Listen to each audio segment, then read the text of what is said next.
Let's take a look at how to wire up our motor. So there's two ways to do this. The first is directly to the battery pack. So this means we're going to take the positive lead from the battery pack and connect it to the positive lead from the motor and the negative lead to the negative lead. If you're not sure which is the positive and which is the negative lead on your motor, go ahead and wire it up anyway.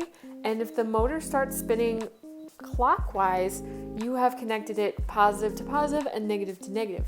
If the motor spins counterclockwise, you've actually kind of crisscrossed them. So the negative lead from the battery pack is actually connected to the positive lead on the motor, and the negative lead on the motor is connected to the positive lead on the battery. That's how you get counterclockwise. Motors are a little bit unique in the circuit world because they're the only ones that'll still work if you've accidentally switched the wires. So when we directly connect this to the battery, as soon as our battery pack is full of batteries, our motor is going to come instantly on. Now, if we connect a switch, we can leave our batteries in and we can just flip this switch to make the connection complete. So what I'm going to need here for this part is actually another piece of wire, and you can strip these down. I found it a little bit more difficult to connect the leads to the switches for some reason.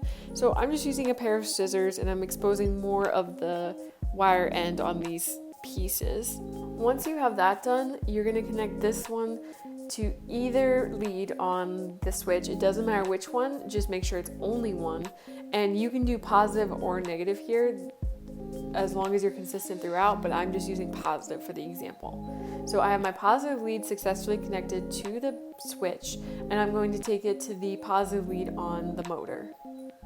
And once that's done, I can add a little bit of tape just to secure it into place because these wires are a little tricky, or you can expose more end to make it a little bit easier to wrap it around. Next, I'm going to take the positive lead from the battery pack and connect it to the other lead on the switch. Again, it doesn't matter which lead as long as it's 1-to-1.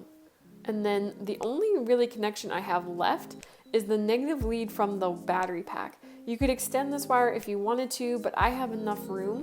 So I'm just going to connect my negative lead from my battery pack to my motor.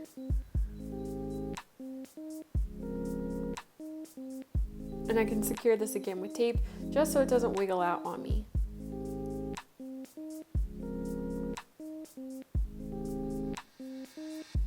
Now when I flip my switch, O is off and 1 is on. So if I put the battery back in the battery pack, I should now be able to have my switch flip on and off.